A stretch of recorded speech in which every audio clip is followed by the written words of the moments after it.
market for some 50% of Belize's exports, and some comes from the United States. The criticism that was followed upon the United Democratic Party was the openness towards the United States in its policies and the U.S. aid that came in the form of loan and assistance, Peace Corps, etc. Many people perceive that this was a big-handed way that the United States could dictate the foreign policies of Belize. Is there some validity to this? You know, the fact of the power disparity between the United States and Belize and where we are geopolitically, where we are located geopolitically, will always mean that there are going to be difficulties that will bedevil the relationship between the two countries. And I think it's a fallacy to feel that any small country can be entirely sovereign. It's a myth. I mean, it's just not realistic. But within the objective limitations, I think we did a creditable job in going our own way in the arena of foreign policy. I think we, especially if you look at our voting patterns in the United Nations, it would not be fair to characterize our record as indicating that we were any kind of proxy of the United States at all. So I don't think that it's a fair criticism. I think Belize made a determined effort during the time we were in office to go its own way, to try and chart its own course, and I think we enjoyed a fair degree of success. In fact, you know, while our party, on philosophical grounds, in many ways found ourselves in agreement with the United States philosophy, in which case we would have been expected by virtue of our own philosophy to do certain things which might have been pleasing to the United States. We are on record of having done just the opposite. I mean, it is our government that established relations with Nicaragua at the time of the Ortega regime. It is our government that established relations with the People's Republic of China, not because of any philosophical affinity with those regimes, but because we felt that that was in the best interest of the people of Belize, and without considering whether this would be pleasing or displeasing to the United States of America. So I think, as Dean says, we charted our own course in the way we felt best. But a lot of rumors arose out of the perception that we would want to be some kind of proxy to the United States. It was very rampant, at least in the first few years, that the United States was planning to put a military base in Belize, for example, a thing which they certainly never suggested that they were even interested in doing to us, and a thing which we had made clear even before the elections we would not have contemplated. So that, whereas on the other hand, you know, unknown to the people of Belize, the previous government had established a Voice of America radio station. They sold 200 acres of land in Punta Gorda for something like $1 million to establish the Voice of America without telling the people anything. You know, it's after the elections we discovered what was going on there. And still they are the ones who said, you are kowtowing to the United States. You will admit, though, that it was under the United Democratic Party that the U.S. presence in Belize, economically, cultural-wise, across the board, expanded.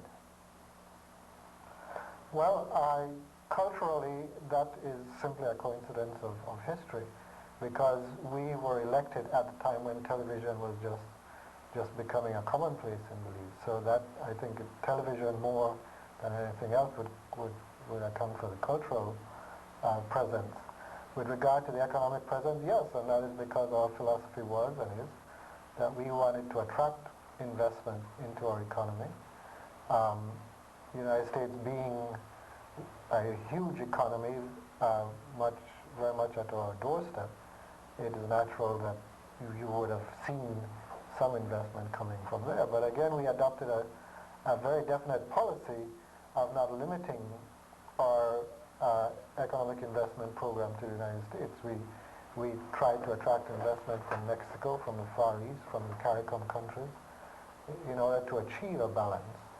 Historically, Belize inherited a dependent economy.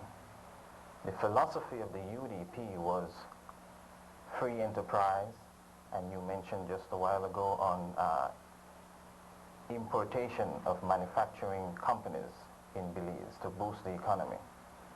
But this also fueled the dependency syndrome, the mercantile concept, which is based upon import, not export. Why do you feel so strongly that this is the right direction to go economically for the country of Belize? And this question is posed to both of you. Well, perhaps if you'd like to go first, Ian, and then I'll say something. Well, I don't know that, I think we instinctively, philosophically feel that free enterprise is the way to go.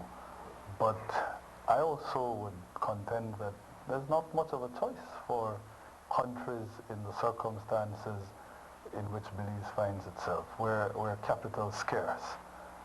And in order to move the country forward, there is a capital requirement, which out of our local resources we simply cannot provide.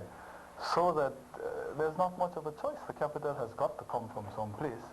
Because of our geographic location, the United States is a logical place for capital to come from. All these nice theories about dependency syndromes no doubt have some merit to them, but you know, I remember just before we took office, there was a symposium of Caribbean economists held in Miami, and I remember the guy saying that basically what the Caribbean had to do was to invite foreign capital to come into the region on as equitable a partnership with local resources as could be managed. But these considerations of economic domination from the United States had to be cast aside, that we had to get the capital into our countries, we had to start going places, and when in fact the process was far advanced, perhaps then we'd have to sit back and say, well, now is the time to take stock and to see whether we might not have to apply the brakes in order to try and safeguard the national position, not to have the economy completely dominated by foreign interests. But the point I think they were making is that there is a point in time at which the need for that kind of assessment will come, but initially you don't have a choice, otherwise you're going to remain totally stagnated. What makes a small economy or a country like Belize feels? And to cite one example, the multinational corporation Coca-Cola, it's transnational. They don't listen to small governments. And I think that was one of the fundamental lessons that was learned by the United Democratic Party government in relations to dealing with transnational corporations like Coca-Cola. Well, I don't know if that is true either, but let me just say to complete what Dean was saying. You know, it's as if, you know, a young man wants to get a university education so he can become an engineer and make a success of his life. Very likely will find himself having to go to the bank, first of all, to borrow the money to acquire that education. So in that sense, he has become a captive of the bank, but only until he has acquired his education and is then able to recover his independence. And that is what we have to do. And to say that that would imply some form of domination is, again, I think something that needs examination, because I think what countries need to do, and the United States is finding this for itself, it being the hugest economy in the world, nevertheless, finds itself with some problems as it is perceived here with the Japanese. But I think countries have to find out what are the things that they do best and do those things to earn money, and the things that they cannot do or that they do poorly, use that money to buy it from somebody else. That is the name of the game, and that is what free trade is all about. We can produce sugar better than the United States can, so let us do that and let us fight for the right to sell our sugar at good prices. We cannot manufacture automobiles, so let us use the money we make from sugar to buy automobiles from somebody else. Let us not try to set up an automobile factory and fool ourselves that that's going to work. But Mr. Minister, the U.S. alone, the U.S. alone, okay, the U.S. alone provides a market for some 50% of Belize's export, and some 58% of import comes from the United States. Right. This is an over-dependency, and it controls and it dictates our political direction, the kind of development we will have, and the relationship we will have with countries in the region. Precisely the reason why then we need to diversify our markets. Precisely the reason why we were trying to get investments from the rest of the Caribbean, from Jamaica. I think this was the first government that actually got Jamaican investment into Belize in the form of Petrojam and in the form of some other smaller industries. We established an export market to Jamaica, for example, for beans and for cattle. The same way why we established relations with the People's Republic of China, to try to make sure that we could diversify so as to minimize the dependence on any one market or any one customer for our products. But that is the situation which we found. We did not create that. The United States has always been the primary source of our imports and the primary market of our exports. I mean, the Coca-Cola thing, for example, this myth has almost passed into legend now, but I think retrospectively it needs to be exploded.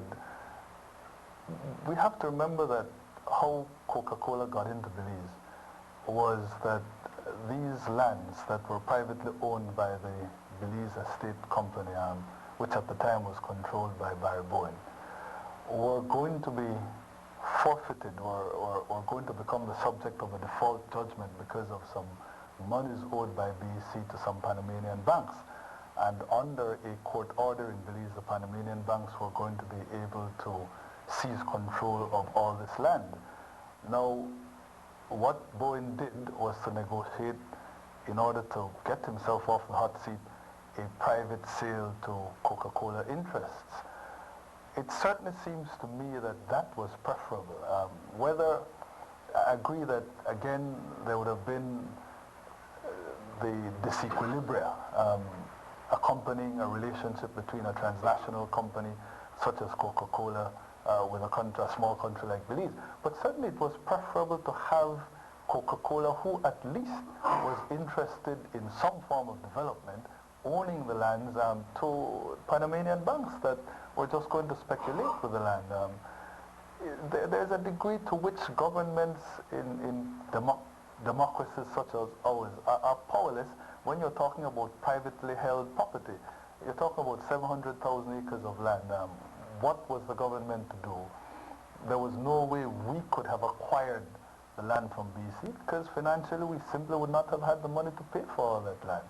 But it's a fallacy to suggest that the government of Belize conveyed 700,000 acres of Belizean land to Coca-Cola. That was a private transaction between BC and Coca-Cola. But it sounds that you're also suggesting, though, that the government who represent the population doesn't have the right to do what is in the best interest of the people. In 1981, when Belize became independent, about 80% of all arable land was owned by United States nationals. What did your government do to change that reality? It would have been certainly, I would think, in the best interest of Belize if that land could have been retained in Belizean ownership. But when when Barry-Bowen was obliged to sell, the only way that could have been achieved would have been if the government had been able to step in and purchase the property. Where was the government going to get that kind of money from? It simply was not practicable. Your government established relationship with China as well as Nicaragua. Cuba is nearer geographically and culturally it's a part of the Caribbean community. Why have not you established relationship with Cuba? Well, I think from my point of view, the situation with Cuba and the other two you mentioned is quite different. Remember I said the policy we pursued was what would be in the best interest of Belize, that is what would promote Belize's interests. Now, with regard to Nicaragua, you know that we have had a problem with the Republic of Guatemala for any number of decades, which we have been trying to solve. Nicaragua is a part of the Central American system of states. Nicaragua, traditionally, as the other Central American countries, have always supported Guatemala's position on Belize. A lot of work was done into changing that position by our predecessors as well as by ourselves, first with Panama, then Costa Rica, then Honduras, and we felt it was essential for Belize's own safety that we have relations with all states of Central America in order to whittle away the support given to Guatemala and indeed to win friends for ourselves on that particular issue. So I would say that that was the underlying reason for establishing relations. In the case of the People's Republic of China, we recognize them as being, in fact, one of the prominent members of the United Nations, and therefore, in a political sense, someone also that we ought to have relations with should our international problem with Guatemala ever become a subject of Security Council discussions.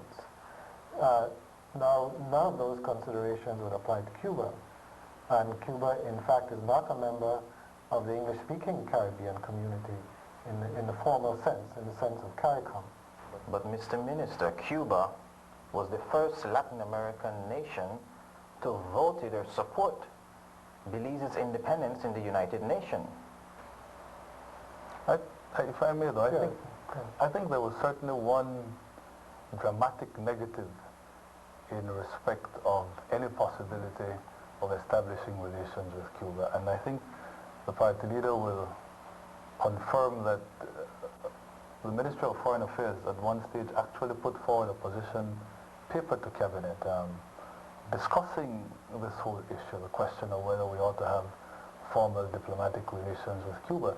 And what we found at the time was that given that foreign policy involves a kind of complex web of interlocking considerations, we had to be especially concerned with the situation of Guatemala, the position of Guatemala in respect to Cuba. From the time we took office, when we looked at the history of the negotiations between Belize and Guatemala, what we found that a persistent feature, a persistent concern that the Guatemalans expressed from a security point of view was the ability of an independent Belize not to act as a staging point for possible Cuban penetration along our coastal waters into Guatemala. Now, I think that kind of paranoia was entirely far-fetched and unrealistic on the part of the Guatemalans, but it was embedded in their psyche, and they made it absolutely clear that if we took the step of actually establishing diplomatic relations with Cuba, we would be suggesting to them that we would be encouraging of some kind of possible Cuban presence in our country, with these considerations about Belize being used as some kind of a staging point. In other words, again, we come back to this business of the objective constraints on sovereignty. And I'm saying that a compelling reason for us not to have established diplomatic relations with Cuba was the reaction of the Guatemalans. It would have resulted in a complete slippage. At this time we were making progress with the Guatemalans on the issue, the bilateral issue that was of paramount concern to Belize, resolving this age-old claim. And if we had established relations with Cuba, the Guatemalans would have considered that provocative. And it would have meant that all the incremental gains that had been accumulated over the years would have been wiped out in one fell swoop. I don't think just in order to say that we're making some kind of principled ideological stand, it was worth taking that kind of a risk. Just to make a footnote to what you mentioned, Guatemala as well as El Salvador both are characterized as right-wing governments, which basically has a pro-United States foreign policy. So I think you are talking about an entire view of the United States manipulating governments in their best interests.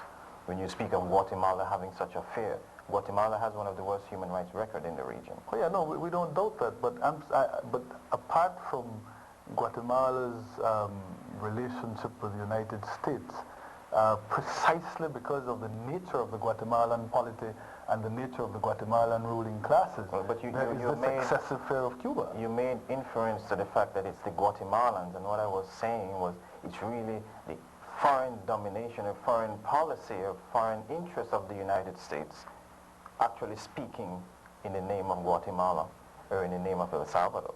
But in relation to our particular problem with Guatemala, I'm saying that the Guatemalan ruling classes had this excessive fear of Cuba, whether it was because of the propaganda effect of United States attitudes, was really not important for us. We had to deal with the reality, which was the Guatemalan attitude to Cuba, and we had to deal with the consequences of what would have been considered by the Guatemalans as provocative if in fact we had embarked on formal relations with Cuba. And we had to consider our national interests first.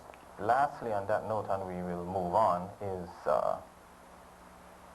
the United Democratic Party newspaper, The Pulse, a few weeks ago ran a headline, "The Cubans are coming." Are we still stuck in the Cold War? It seems that Europe and the world is changing dramatically, and they're saying now they are burying the Cold War, 40 years of Cold War, but it appears that we are frozen in time when it comes to our politics in Belize. Well, no, I would think it's precisely for that reason, the fact of the dramatic changes in Europe that are taking place, the dramatic changes in many other parts of the world. I just think people are questioning, with all of this taking place, and in fact, Cuban foreign policy apparently being frozen in time, is this the time, for this sort of thing? That is, what has not changed, it would seem to us, is Cuban foreign policy. The rest of the world is changing, but they have yet to change. President Castro has maintained that if all else falls, he alone will stand.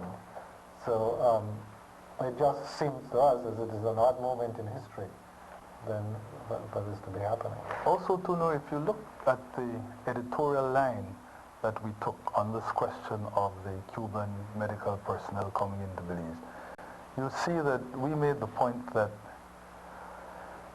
if something as dramatic as this is going to happen, because you will have to concede that it is a fundamental departure from the traditional position, that it requires consultation with the people. And what we criticized was the fact that the Minister of Health decided on such a sea change in Belize's position without any kind of prior consultation either with the medical health professionals in Belize most directly concerned, or at a wider level with as many people as logistically would have been possible.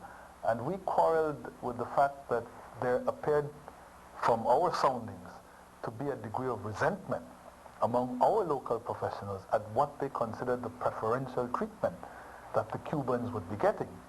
And so I remember particularly our editorial saying that it might well be true that cooperation in health has nothing to do with ideology.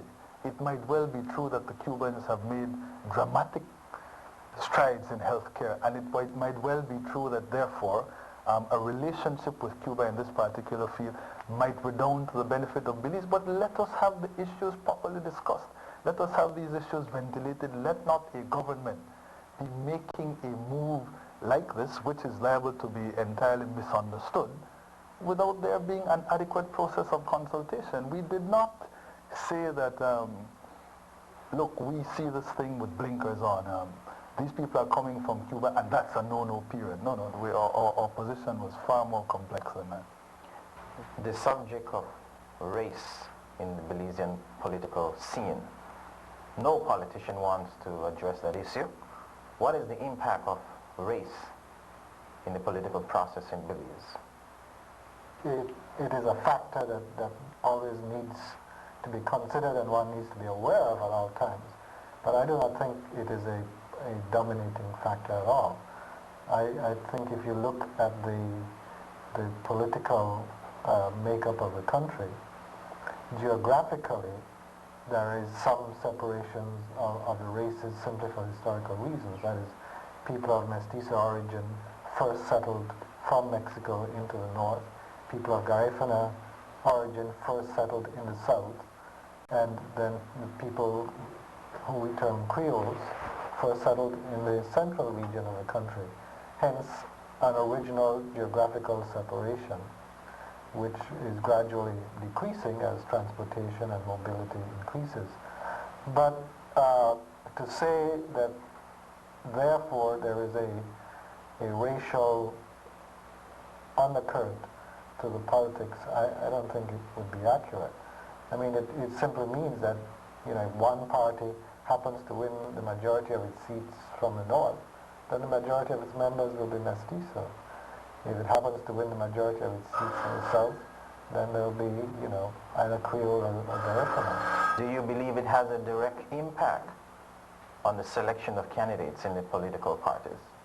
I don't think anyone approaches electoral considerations on the basis of any kind of calculus that expressly includes the race factor. And I'm saying, and if there is any kind of a development in that direction, I think it would be something inspired by the PUP. I have certainly spoken to a few people at the time of the last city council elections who told me that the PUP were pointing to the fact that the candidates of the United Democratic Party in Belize City were predominantly black, and suggesting that the UDP is a black man's party, which is something that certainly internally is not a consideration for us at all. The makeup of the leadership, the makeup of the candidates, these are factors that arise by happenstance, by not in question of, not as a consequence of us sitting down and saying we need a certain amount of candidates of Latin extraction. Absolutely not. Yet I sensed, based on these conversations with people, that the PUPs were trying to introduce a race card in a deliberate fashion. Undoubtedly, race is always going to be a very volatile and emotional thing, and it would be very easy for politicians to exploit it. You know, so when you go to the north, you say, you know, we got to support this party because the next party is for black people. And then when you go to Dangriga, you say, we got to support this party because the next party is only for mestizos. That is a very easy thing to do, but it would be totally irresponsible. Because I think if it ever, in fact, became a factor in our political life, that would be the beginning of the end for Belize. Structural changes, for example, the Belizean Constitution states very clearly that the Queen of England is the head of state, represented by a governor general in Belize. Isn't this a mockery of our sovereignty as an independent nation, and what do you intend to do about it?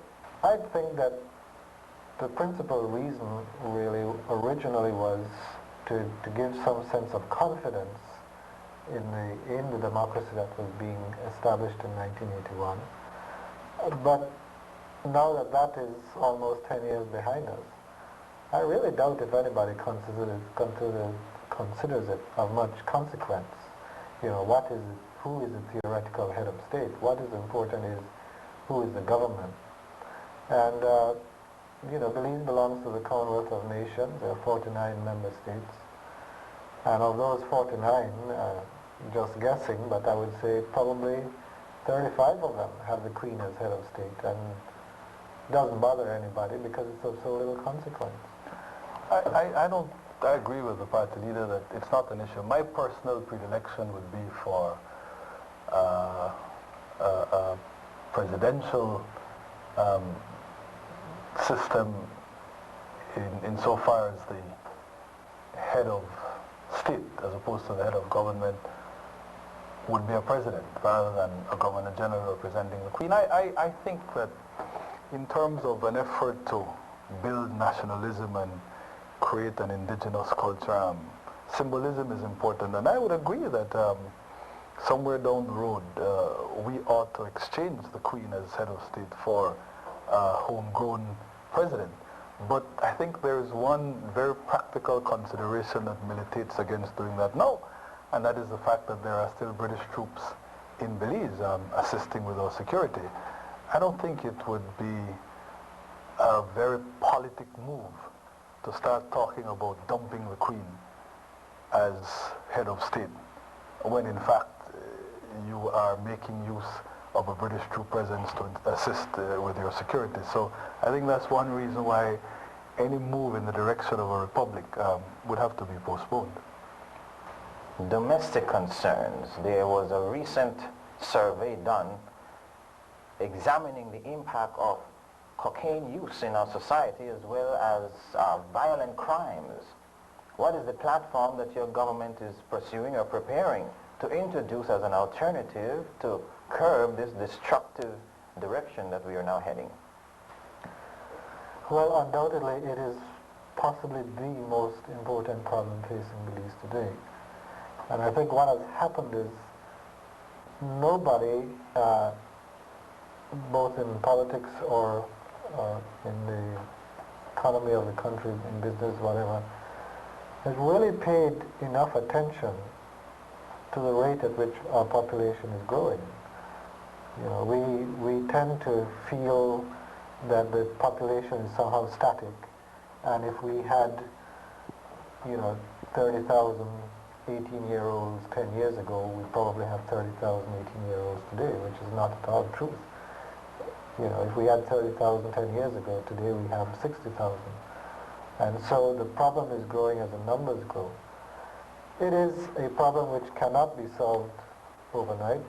It is a problem which will require a great deal of resources, because we're talking here not only the creation of more jobs to take care of all these young people, it also means the creation of better educational opportunities, more relevant education, and a whole number of things which require a lot of resources. Any change in television, the way television is used in Belize?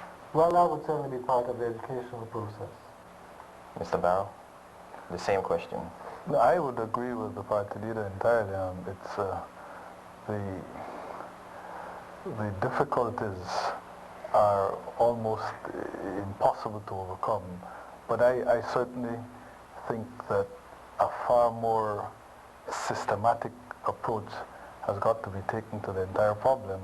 I think we made some efforts when we tried, for example, to launch a Base Boy, as it was called, Base Boy, Base Girl program, to address some of the particular social conditions that give rise to the drug problem. It never really got off the ground. Perhaps there was not as much thought put into the planning as might have been required. But the fact is that this thing is going to require, I think, maybe some kind of a special task force set up to advise the government as to the particular means that are necessary in terms of targeting a kind of across-the-board strategy to attack the problem, and there will have to be the political will to devote a great deal of financial resources to trying to deal with the problem. I don't have any immediate answers. Yeah, but certainly it's not simply a question of money, because people frequently point to the fact that only 30% of our primary school leavers actually get into high school. So the purely financial solution is let us build more high schools. But I maintain that even if we could build enough high schools and staff it with enough teachers so that we could take in 100% of the primary school leavers, we would not be catering to more than the 30% we're now catering to. That is, building more high schools of the form that we now have them would not cater to the 70% who are not now going to high school. I think we need a very basic reform of our educational system with regard to exactly where is it going, and with regard to some idea of what can be absorbed in the country and what talents are required by the country. So the 30% of school leavers now going to high school, I believe that the high school system as we know it is catering to that 30%, and more high school places will still only cater to that 30%. The 70% who are not now going to high school, that requires a completely different effort as far as the kind of education that can be provided.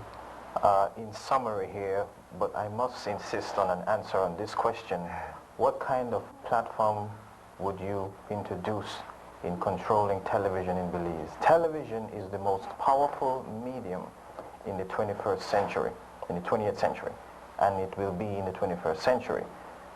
What is it you will present as an alternative to what is happening now that will be in the best interest of the majority of people and not just those who own the dishes? I think the time is soon coming when a government will have to grasp the nettle. The difficulty is if you attempt to censor the programming, if you attempt to control the programming with a view to preserving cultural integrity, with a view to trying to avoid some of the more baleful influences of television on a small society, small, relatively fragmented society such as Belize is, you're going to come up against a good deal of resistance. People in Belize feel that if you attempt to tell them what they ought to be watching, even though you are benign in your motives and you think it's for their own good, that you're striking at their individual freedoms. And there's going to have to be an education process which will go hand in hand with the conjuring up of the necessary political will. What I'm saying is a government will have to be fearless enough to be prepared to deal with the political consequences of trying to impose a kind of medicine on the society that is for the society's own good, but that is not necessarily viewed in that fashion by the majority of the people that constitute the society. Fortunately, I think the intelligentsia such as it is in Belize, the cultural leaders, the people that make up our fledgling literati are all coming together and raising their voices in a kind of protest against the kind of cultural emasculation that's taking place in consequence of the influence of society. So that if there is that kind of an outcry, then the government will have persons and influential voices that it can enlist in support of any campaign that it undertakes to come to grips with this problem. But I'm saying that recognize that the ordinary man in his little shop, whose principal form of recreation Since 1981. is looking at television, is not going to want to turn back, you know. And in terms of developing a national television network that could offer alternative local programming, that's a long way off, and so for a while it's going to be again an almost impossible problem. Yeah, although that is the solution in the end, I agree with Dean that I don't think we'd like this word control. What is required is an alternative. And the limited programming that is now produced in Belize, in fact, has a mass audience. I would think it is true to say that whenever a locally produced program is in fact available on television, that is probably what people will look at in preference to some imported program that might be on at the same time.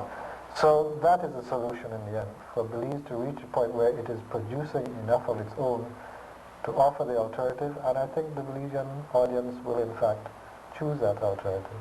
In closing, we cannot leave without this. The migration of Belizeans to the United States was estimated at 1,400 to 1,600 yearly. And this is going to continue, it's going to increase. There is now estimated 60,000 Belizeans living in North America. What are some of your views on this, and whether or not there is some kind of solution to this exodus? Well, people will remain in a country for various reasons. One of them, hopefully, is through some sense of loyalty and some sense of being at home. But it is certainly only one of the reasons why people will remain. People will leave if they perceive that they will have greater opportunity for personal self-satisfaction somewhere else, whether this is by access to education, access to jobs, access to money, or whatever it might be. And we will just have to compete with what is perceived as available elsewhere. Again, it comes back to education, I think, because certainly something we noticed in the 5 years when we were in office, a much greater perception of one's nationality and a much greater perception of the disadvantages of leaving your homeland to go seek your fortune somewhere else. So while I'm not claiming that in any way stemmed the tide, I'm saying a national consciousness has begun to arise, which has to be fostered and encouraged, so that feeling of oneness and belonging will become a predominant factor, which is sufficient to tell a person, I'm better off at home than going to seek all that is available outside. We can never compete on the economic level with what might be available. I wonder if the problem will not soon peak, though, in the sense that as there is a great deal more interaction between Belizeans in the States and Belizeans at home, as more and more Belizeans have gone to the States and have returned home from time to time, as television has been introduced into Belize, I think the mystique and the allure of the United States have paled just a little bit, but certainly perceptibly. I mean, when I was growing up, for example, the United States was this great, big, magical, faraway country. I don't think that is the kind of perception that you will find in Belize nowadays. And as something becomes more familiar, it loses a little bit of its appeal. So I think that's going to contribute to a lessening of the state's fever. Additionally, I think people at home are beginning to get the message that conditions in the United States are not what they were, say, 10 years ago, that it is becoming increasingly difficult for Belizeans to make their way in the United States, and I would hope that that also would contribute to a lessening of states fever. But as the party leader has said, as long as, comparatively speaking, advantages are greater here in the United States than exist at home, you will, of course, continue to have this out-migration. I would hope that as Belize grows and expands and as opportunities increase at home, that also would contribute to the lessening of this kind of process of an exodus of Belizeans to the States. What are your hopes for Belize? What do you see? What are some of the changes, structural changes, do you foresee politically in the country?